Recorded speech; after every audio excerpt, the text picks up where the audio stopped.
It is unbelievable. When the water in the Sea of Galilee is drying up, and the state of Israel has ruled the world for a day which is like a week, then in Sahih Muslim we are told a Muslim ruler will die and there will be disagreement concerning succession. And then a man is going to come out of Mecca. His name will be my name and his father's name will be my father's name. Said the Prophet ﷺ, he'll have a broad forehead and a large nose, and he'll be known as Al-Mahdi.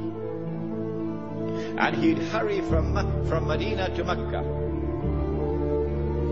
As he approaches Mecca, people are going to come out to him, so this has to be a well-known person, not some obscure non-entity, a well-known person.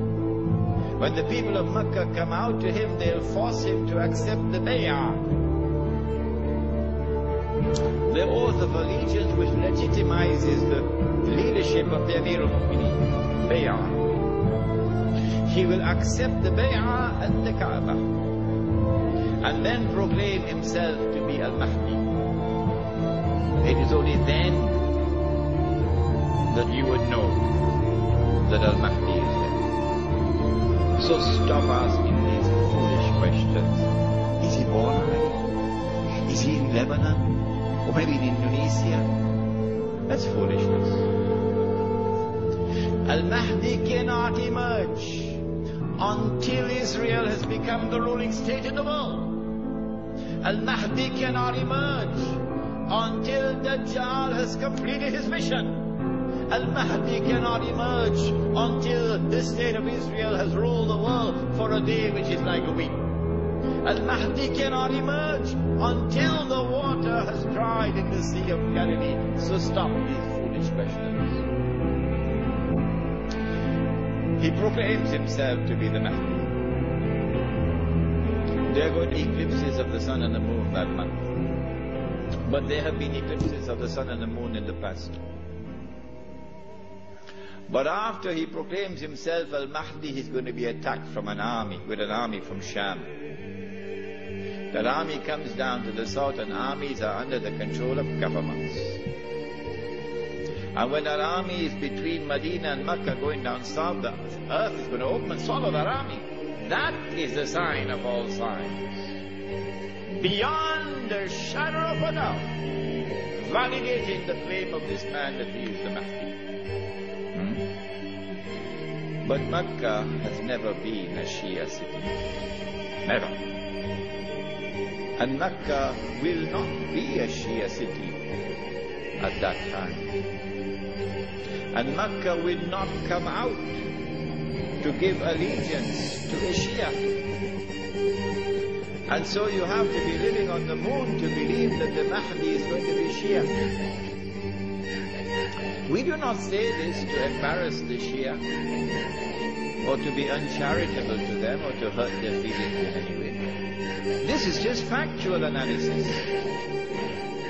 When the earth opens and swallows that army, then on that day, those from the world of the Shia who accept him as the Mahdi and follow him are our brothers in faith.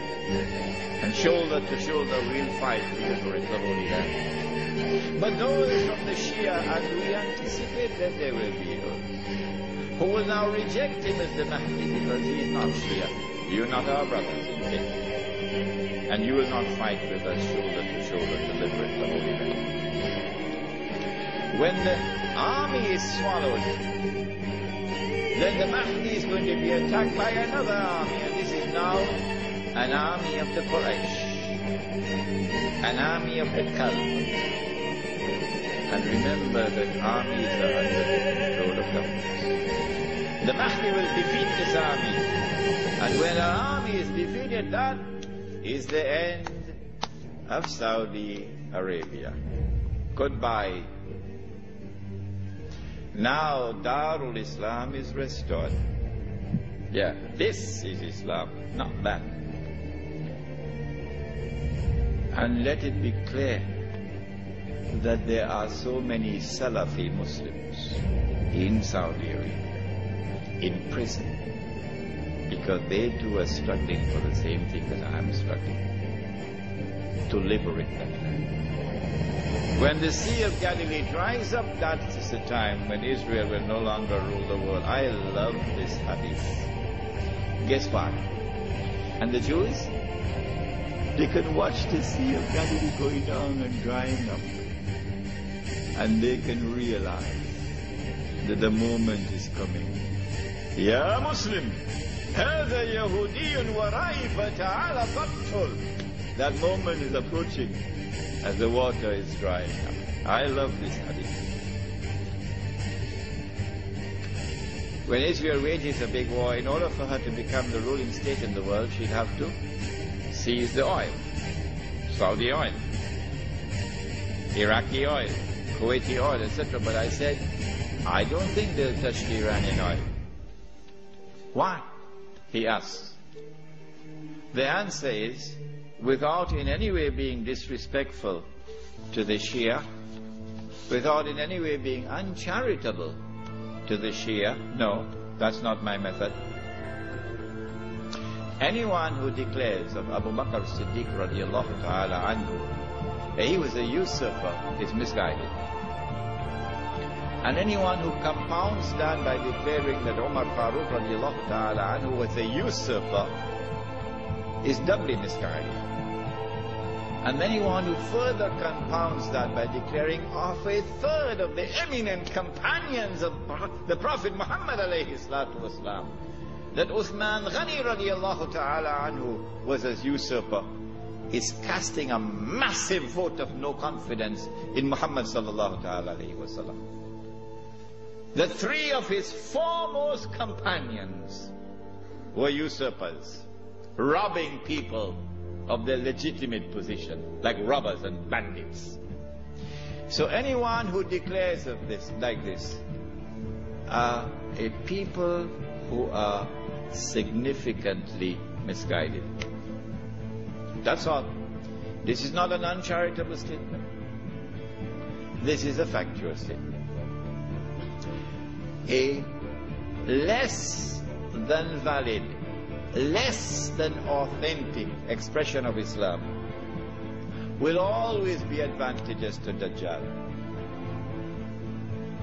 Because if this less than authentic expression of Islam is the only Islam which can mount a successful Islamic revolution, the only one, then the Muslim masses around the world will eventually be told that is the valid Islam, because that's the only one which has succeeded in the world.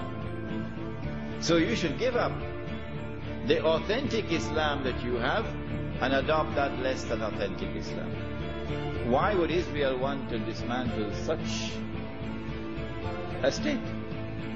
No, it will not be in the interest of Israel to attack and seize the Iranian oil.